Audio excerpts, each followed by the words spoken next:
ముందు అత్తమ్మకి చెప్పి వస్తా అని అంటే అనిల్ నన్ను ఒక చూపు చూశాడు. ఆ చూపుకి అర్థం నా మాటకి సమాధానం చెప్పే ధైర్యం లేదు, కానీ నీకు మా అమ్మతో చెప్పి చేసే అంత చనువు వచ్చిందా అన్నట్లే చూశాడు. ఇది నేను ఊహించుకున్న కారణం. నేను అత్తమ్మ దగ్గరికి వెళ్ళి అత్తమ్మ వెళ్ళొస్తా అని చెప్పా.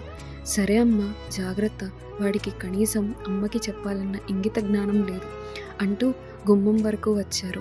బయట బైక్ స్టార్ట్ చేసి అనిల్ రెడీగా ఉన్నాడు. నేను గేట్లో నుంచి బైక్ వైపుకు నడుస్తూ బైక్ని చూసి రాయల్ ఎన్ఫీల్డ్ 350 ఒకప్పుడు ఎంత క్రేజ్ ఉంది, ఇప్పటికీ అదే ఉంది దీనికి. అనిల్ ఊరిలో ఈ బైక్లో తిరుగుతుంటే దాని కాస్ట్ ఎంత అని తెలుసుకున్నా. దాదాపు 1,80,000. తన పైన కోపం ఉన్న ఆ బైక్ తోలుతున్నప్పుడు బాగుండేవాడు. దానిని నేను తోలలేను, కానీ తోలేవాడు నాకు దొరుకుతాడా? అంత అత్యాశ పడకూడదు అని ఆలోచనని అక్కడే ఆపేసేదాన్ని. ఇప్పుడు ఆ బైక్ దగ్గరికి నడుస్తుంటే ఆ ఆలోచన అంతా ఒక చక్రంలా తిరిగింది.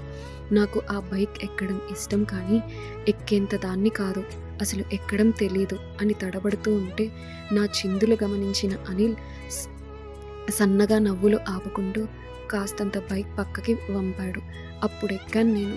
ఈసారి మాత్రం నా పంతం నెగ్గలేదు. ఎక్కి కూర్చున్నాక వెళ్దామా అంటూ అడుగుతుంటే ఆ బండి శబ్దానికి బండి మొదలవ్వక ముందే తనని పట్టుకోక తప్పలేదు.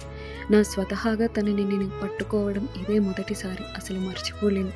వెంటనే వచ్చేస్తాం కదా నాన్న, వస్తా అన్నాడు అని తనకి చెప్పా. తను ఏం సమాధానం చెప్పలేదు. అప్పుడు అర్థమైంది నేను మౌనంగా ఉంటే తనకి ఎందుకు అంత కోపం వస్తుంది అని. ఒక 10 నిమిషాలలో బండి నా పుట్టింటి ముందు ఆగింది.